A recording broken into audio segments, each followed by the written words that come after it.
Morning student, class 12 physics. कल के lecture में हमने पढ़ा था अनंत लंबाई के सिद्ध धाराएं चालक तारे का चुंबकीय क्षेत्र, यानी क्या है मैग्नेटिक फील्ड ड्यू टू क्या स्ट्रेट करंट एंड क्या carrying current wire and infinite length, मतलब इनफाइनाइट लेंथ के लिए अनंत लंबाई के 6 धाराएं चालक तारे के चुंबकीय क्षेत्र निकाला था। आज के लेक्चर में हम पढ़ेंगे magnetic field at the centre of क्या magnetic field at the centre of क्या सर्कुलर एंड क्या कोयल, मतलब वर्ताकार कुंडली के केंद्र पर क्या चुंबकीय क्षेत्र निकालना है। मतलब देखो ये क्या है, हमारे पास एक कुंडली है, ठीक है, तो हमें क्या है कुंडली के केंद्र पर क्या है चुंबकीय क्षेत्र निकालना है। तो ये क्या है, हमारे पास एक कोई सर्किल है r त्रिज्या का, मतलब r त्रिज्या के वर्ताकार धारावाहिक कुंडली है या धारावाहिक क्या है लूप है, जिसमें क्या है I धारा क्या है फ्लो हो रही है, मतलब I धारा क्या है प्रभावित हो रही है, ठीक है। ये इसका सेंटर को है, यहाँ पे क्या है कोई अल्पांश मान लेंगे, ये अल्पांश क्या है dl, ठीक है, और इस सेंटर से और इस अल्पांश के कारण क्या है ये लंबवत में, यहाँ पे थीटा का मान क्या होगा π/2। इस अल्पांश के कारण सेंटर पर क्या है मैग्नेटिक फील्ड निकालना है, मतलब इस छोटे से अल्पांश के कारण बिंदु P पर क्या है, मतलब यहाँ पे क्या है सेंटर पर चुंबकीय क्षेत्र का मान निकालना है, यानी मैग्नेटिक फील्ड का मान निकालना है। यही हमें बता रखा है, देखो इस अल्पांश के कारण बिंदु O पर क्या है चुंबकीय क्षेत्र का मान निकालना है।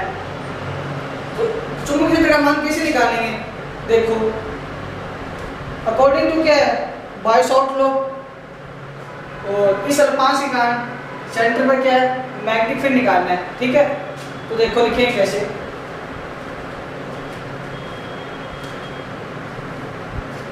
ये पहले हमने डायग्राम बना लिया, फिर हम लिखेंगे, देखो हमारे पास क्या है r त्रिज्या की एक वर्ताकार धारावाहिक कुंडली है या धारावाहिक क्या है लूप है, जिसमें क्या है I धारा क्या है प्रभावित हो रही है, मतलब I धारा क्या है फ्लो हो रही है, ठीक है। इसमें क्या एक अल्पांश क्षेत्र मानेंगे dl, इस अल्पांश के कारण सेंटर पे क्या है चुंबकीय क्षेत्र का मान निकालना है। तो ये इस अल्पांश और सेंटर मतलब ये क्या आपस में क्या लंबवत है, तो थीटा का मान क्या हो गया π/2, अर्थात थीटा बराबर क्या है π/2। तो अकॉर्डिंग टू क्या है बाय-शॉर्ट लॉ इस अल्पांश के कारण सेंटर पे क्या है चुंबकीय क्षेत्र का मान निकालना है, ठीक है। तो अब देखो dp बराबर क्या होता है, तो इसकी सेंटर पे निकालना है, तो सेंटर लिख देंगे नीचे,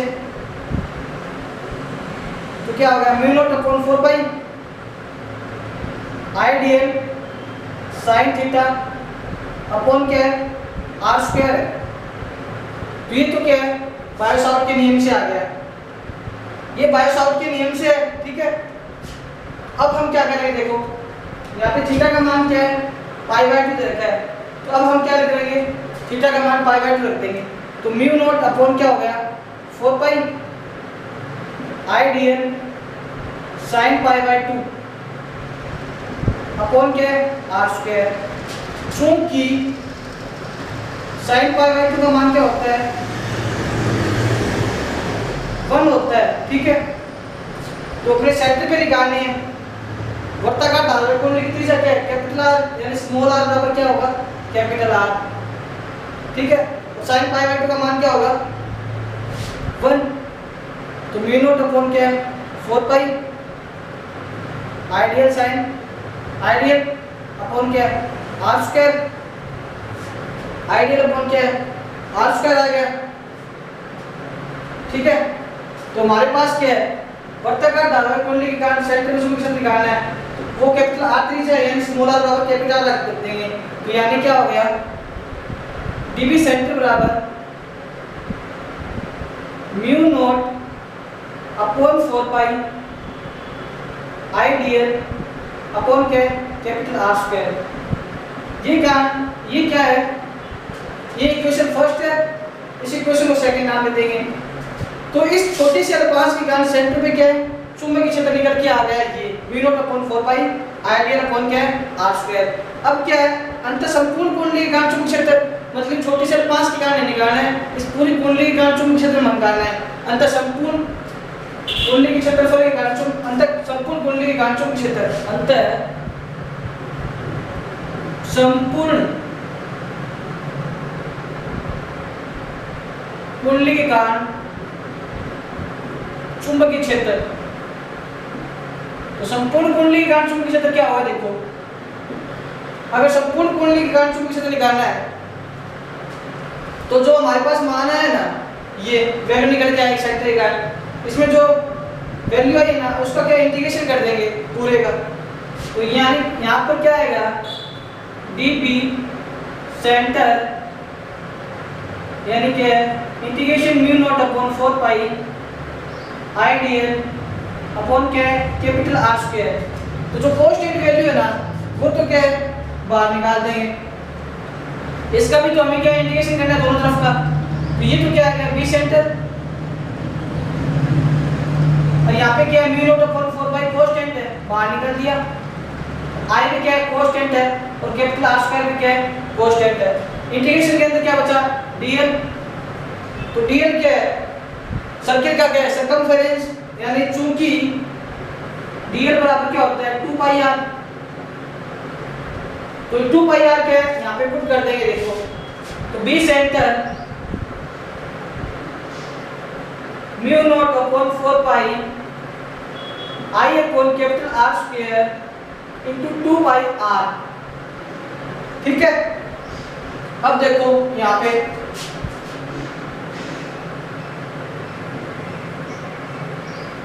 ये आ गया हमारे पास mu naught upon 4 pi I R square into क्या है 2 पाई r। तो इसको अब क्या है करेंगे देख लो। अब देखो ये तो क्या है 2 पाई और ये क्या है 4 पाई, ये r से r कैंसिल आउट। तो क्या होगा देखो बी सेंटर निकालना है, बी सेंटर तो क्या निकला म्यू नॉट आई ये 2 बचा मतलब 2 और ये r आ गया म्यू नॉट आई ऊपर से सारे कैंसिल आउट ये 2r आ गया। ये संपूर्ण ये अंत संपूर्ण कुंडली के कारण क्या चुंबकीय क्षेत्र निकल के आ गया ये म्यू नॉट आई अपॉन क्या कैपिटल 2r। तो अगर कुंडली में n फेरे हो तो अंत कुंडली में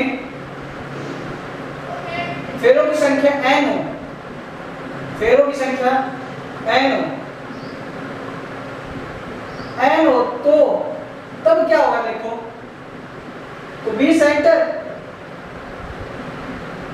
तो capital N mu not I upon 2r ये आ गया, फेरों की संख्या n हो तब। ठीक है ये फेरों की संख्या क्या n हो तब ये निकल के आ गई mu not an I upon क्या कैपिटल 2r।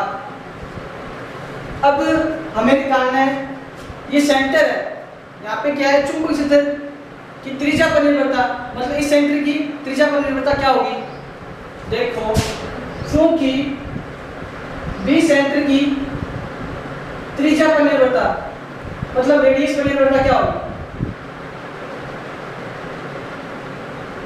वो क्या होगी देखो। सेंटर की इस रेडियस पर क्या निर्भरता क्या होगी।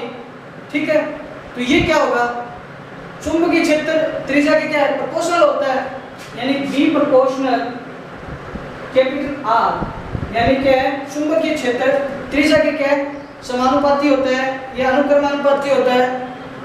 ठीक है तो इसका ग्राफ क्या बनेगा देखो। ये तो क्या है बी सेंटर ये कैपिटल आर यानी क्या है त्रिज्या। ठीक है तो इसका ग्राफ ये बन गया। ठीक है तो इसका ग्राफ क्या आ गया ये बन गया। तो ये तो क्या है बी सेंटर ये आर क्या है कुंडली की त्रिज्या, कुंडली की त्रिज्या मतलब रेडियस। ये तो क्या है कुंडली की रेडियस।